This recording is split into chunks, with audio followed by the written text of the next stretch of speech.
வணக்கம். ₹1 போட்டு ₹100 லாபம் சம்பாதிக்கிறதுங்கிறது ஒரு வகை. ₹150 லாபம் போட்டு ₹200 லாபம் சம்பாதிக்கிறதுங்கிறது இன்னொரு வகை. இந்த ₹200 லாபம், ₹150 ₹200 முதலீடு போடுறது இருக்குல்ல, அதுக்கு வட்டிக்கெல்லாம் வாங்கணும். நான் சொல்றது வெறும் 200 ருபீஸ் இல்லை, 200 கோடி, குரோர்ஸ். ஒரு ₹200 கோடியில ஒரு படத்தை எடுக்கிறதா இருந்தா ஹீரோவுக்கு அட்வான்ஸ் கொடுக்கணும், அதுக்கு வட்டி வாங்கணும், வட்டிக்கு பணம் எடுக்கும், வட்டிக்கு பணம் வாங்கணும், ஹீரோயினுக்கு அட்வான்ஸ் கொடுக்கணும், மியூசிக் டைரக்டர், இப்படின்னு அந்த படத்தினுடைய பட்ஜெட்டுக்கு வட்டி கட்டியே மாறாது தயாரிப்பாளர்களுக்கு.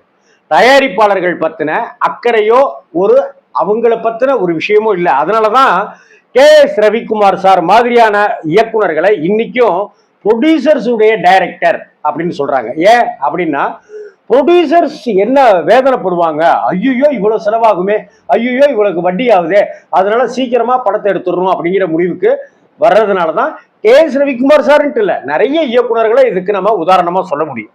சரி, இந்த பட்ஜெட் அப்படின்றதெல்லாம் இருக்க, விஷால் சாருக்கு ஒரு இனிப்பான செய்தி. 4 கோடி ரூபாயிலெல்லாம் படம் எடுக்க வராதீங்க, படமே எடுக்காதீங்க அப்படின்னு சொன்னாரு. 4 கோடி ரூபாயில இல்ல விஷால் சார், இன்னும் ஒரு 4 கோடி ரூபாய் சேர்த்து ஒரு 8 கோடி ரூபாயில, 9 கோடி ரூபாயில ப்ளீஸ் ஒரு படம் எடுத்துக்கிறோம் அப்படின்னு விஷால் சார்ட்ட கேட்காமலேயே ஒரு 9 கோடி ரூபாயில ஒரு படத்தை எடுத்து ஒரு 125 கோடி ரூபாயில கலெக்ஷன் பண்ணியிருக்கு அப்படின்னு தான் சொல்லணும். நான் சொல்றது எந்த படம் அப்படின்னாக்க, இந்த தேதிக்கு கேரளா படம் தானே, மலையாள படம் தானே அப்படின்னு கரெக்டா சொல்லுவீங்க. கரெக்ட். மஞ்சுமல் பாய்ஸ் அப்படிங்கிற ஒரு படம் எந்த அளவுக்கு ஒரு பெரிய வெற்றியை தந்துச்சோ, பிரம்மயுகம் அப்படிங்கிற ஒரு படம் எந்த அளவுக்கு ஒரு பெரிய வெற்றியை கொடுத்துச்சோ, அதே போல ரொம்ப அழகா வந்திருக்கிற, இயல்பா வந்திருக்கிற பிரேமலு அப்படிங்கிற படம் இன்னைக்கு அதிரி புதிரி ஹிட்டு. தெலுங்குல ஹிட்டு, தமிழ்ல ஹிட்டு, மலையாளத்துல ஹிட்டு. ஒரு பேன் இண்டியா மூவியாக இந்த லவ் படம் பார்க்கப்படுகிறது. பிரேமலுங்கிறது ஒரு ஃப்ரெஷ்ஷான லவ்ங்க. அந்த சொல்லுவோம்ல, இப்பதான் புதுசா பறிச்ச ஒரு ரோஜா பூ அப்படின்னு சொல்லிட்டு, அப்படி புதுசா பறிச்ச ரோஜா பூ தான் இந்த பிரேமலு படத்தினுடைய கதை. அப்படி புதுசா பறிச்ச ரோஜா பூ தான் இந்த பிரேமலு படத்தினுடைய ஸ்கிரிப்ட். புதுசா பறிச்ச ரோஜா தான் இந்த படத்தினுடைய ஹீரோயின். கொள்ளை அழகுங்க, கொள்ளை அழகு. நம்ம வீட்டுல ஒரு பொண்ணு இருந்தா தேவதை மாதிரி பார்ப்போம்ல, அந்த மாதிரி ஒரு தேவதை. இப்படி இந்த வயசுல நான் அந்த குழந்தைய, அந்த பொண்ணை தேவதையா சொல்றேன். ஆனா இன்னைக்கு இருக்கிற 2K கிட்ஸ் கொண்டாடுறானுங்க. அந்த பசங்க அந்த பொண்ணை கொண்டாடுறானுங்க. அதே போல அந்த பையன் இருக்கான் பாருங்க, என்ன அழகுங்க. அந்த பையனுக்கும் சரி, அந்த பொண்ணுக்கும் சரி, பிரேமலு ஹீரோயினுக்கும் பிரேமலு ஹீரோவுக்கும் ஒரு மிகப்பெரிய எதிர்காலம் காத்திருக்கு. அட்டகாசமான ரவுண்டு வருவாங்க. அநேகமா இந்நேரம் தமிழக தயாரிப்பாளர்கள், தமிழ்நாட்டினுடைய இயக்குனர்கள், ஹீரோக்கள், ஏங்க அந்த ஹீரோயினை போடுங்க அப்படின்னு சொல்லி இந்நேரம் அவங்க போன் பண்ணி கால் ஷீட் கேட்டு ஹீரோயினை தொந்தரவு பண்ணிட்டு இருக்கிறதுக்கு இந்த நிமிஷம் வாய்ப்பு இருக்கு. பிரேமலு அப்படிங்கிறது, பிரேமலு அது என்ன லூ அப்படின்னா தெலுங்கு படமா? கிடையாது, மலையாள படம், அக்மார்க் மலையாள படம். ஆனால் பிரேமலு அப்படின்னு டைட்டில் வச்சிருக்கிறதுக்கு காரணம் என்ன அப்படின்னா, இந்த படத்தினுடைய கதை களம் இருக்குல்ல, ஹைதராபாத், ஆந்திர தேசத்துல ஹைதராபாத்ல இந்த கதை களம் நடக்குது.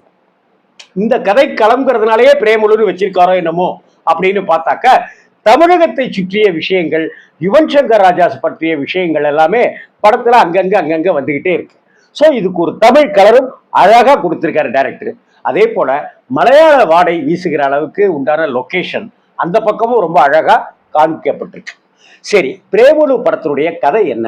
இன்னைக்கு இருக்கிற 2K கிட்ஸ், சரி, எங்க காலத்துல பன்னீர் புஷ்பங்கள் மாதிரி ஒரு ஃப்ரெஷ்ஷான படம், அலைகள் ஓய்வதில்லை மாதிரி ஒரு ஃப்ரெஷ்ஷான படம், ஒரு லவ் சப்ஜெக்டை இந்த அளவுக்கு தெரிக்க சொன்னின மரோ சரித்திரா மாதிரியான ஒரு ஃப்ரெஷ்ஷான லவ். அதே போல இன்னைக்கு இருக்கிற 2K கிட்ஸுக்கு ஒரு அழகான, ஃப்ரெஷ்ஷான, ஒரு ஹேண்ட்ஸமான, இன்னும் சொல்ல போனா ஒரு ஹானஸ்டான ஒரு லவ் பிலிம் தான் பிரேமலு. இன்னைக்கு இருக்கிற பஃப், இன்னைக்கு ஒரு பொண்ணு சிகரெட் குடிக்கிறது, இன்னைக்கு எல்லாரும் சேர்ந்து எனக்கு ஜோடி இல்லை அதனாலதான் ஒரு பஃபுக்குள்ளார என்னை விடல, நீங்க எனக்கு ஜோடி மாதிரி வரீங்களா, ஒரு பொய்யா சொல்லி நம்ம பஃபுக்கு போலாமான்னு இருக்கிற ஒரு நவநாகரிக உலகத்தை காட்டுகிற படம் தான் இந்த படத்துக்குள்ளார இருக்கிற காட்சி அமைப்புகள். ஒரு பெரிய நிறுவனத்துல ஒரு IT டிபார்ட்மெண்ட் மாதிரி ஒரு அட்டகாசமான ஒரு இடத்துல வேலைக்கு சேர்கிற அந்த பெண், அங்க வேலை பார்க்கிற சொல்லு விடுகிற டீம் லீடர், அந்த டீம் லீடருக்கு ஒரு ஒன் சைடா அந்த பொண்ணு மேல இருக்கிற காதல், அதையும் தாண்டி அந்த பொண்ணை ஒரு பொசசிவ்னஸோடயே பொத்தி பொத்தி பார்த்துக்கிற ஒரு முட்டாள்தனமான கேரக்டர். அது ஒரு கட்டத்துல அது ஒரு காமெடி பீஸா மாறுதுங்கிறது படத்தினுடைய சுவாரஸ்யம். எடுத்த உடனே தன்னுடைய பாலியத்துல ஸ்கூல் டேஸ்லயே ஒரு லவ், அந்த லவ் நான் உன்னை லவ் எல்லாம் பண்ணலடா, நீ பாட்டுக்கு லவ்னு சொல்லிட்டு இருக்கிறேங்கிற ஒரு மூக்கோரப்பட்ட ஒரு ஹீரோ. அவன் ஒரு சாதாரணமா படிக்கிறதுக்கு வேலைக்கு அப்படின்னு ஹைதராபாத்துக்குள்ளார வருது. அந்த இடத்துல அந்த பொண்ணையும் அந்த பொண்ணும் அந்த பையனும் சந்திக்கிற ஒரு அழகான ஒரு இடம். இப்படி எல்லாத்துக்கும் ஒரு லீடு, எல்லாத்துக்கும் ஒரு காரணம், எல்லாத்துக்கும் ஒரு காரியம். ஆனா எந்த இடத்துலையும் காதல் ஏக்கத்துல இந்த பொண்ணை காதலிக்கலாமே, காதலிக்கிறோமே அப்படின்னு அந்த பையன் நினைச்சுக்கிட்டே இருக்கான். ஆனா நம்ம நம்ம நடிகர் முரளி மாதிரி அந்த காதலை பளிர்னு அவன் சொல்லல, சொல்றதுக்கு ஒரு தயக்கம் இருக்கு.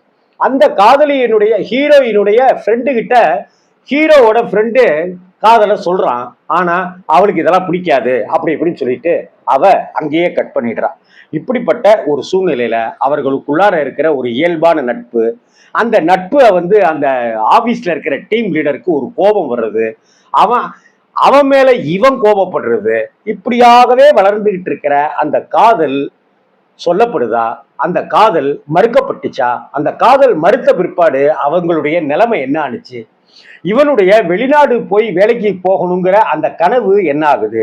இதனால லவ் ஃபெயிலியர் அப்படிங்கிற விஷயத்தினால இந்த காதல் சிதைஞ்சு போயிடுதா, சின்னாபின்னம் ஆயிடுதா அப்படிங்கிற விஷயத்தை எல்லாம் 2K கிட்ஸுக்கு தகுந்தது போலவே இன்றைய யதார்த்தத்தை, காதல் முக்கியம்தான், ஆனா எதிர்காலம் அதை விட முக்கியம்.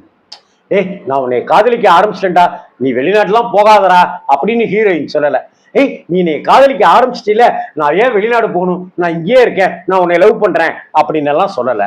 ரொம்ப அழகான யதார்த்தமான ஒரு காதலை ரொம்ப வருஷம் கழிச்சு பார்த்த சந்தோஷத்தோட இந்த வீடியோவை நான் உங்ககிட்ட பகிர்ந்துக்கிறேன்.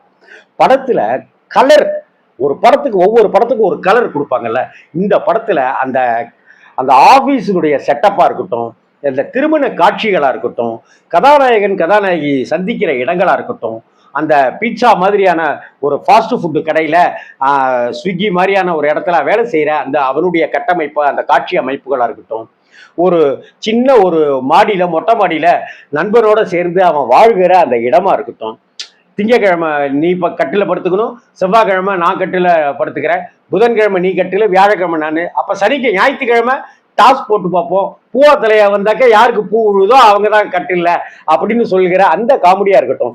அதே போல ஹீரோயினுடைய காமெடியனா ஒரு தம்பி நடிச்சிருப்பாரு. ரொம்ப இயல்பா ரொம்ப அழகா பண்ணியிருக்காரு. படத்தில் நடித்திருக்கிறவர்களே ஒரு 6 to 8 பேரா தான் இருக்கும். அந்த 6 to 8 பேர் அமர்க்கலம் பண்ணியிருக்கிறாங்க. இசை காது கிழிக்கிற இசை கிடையாது.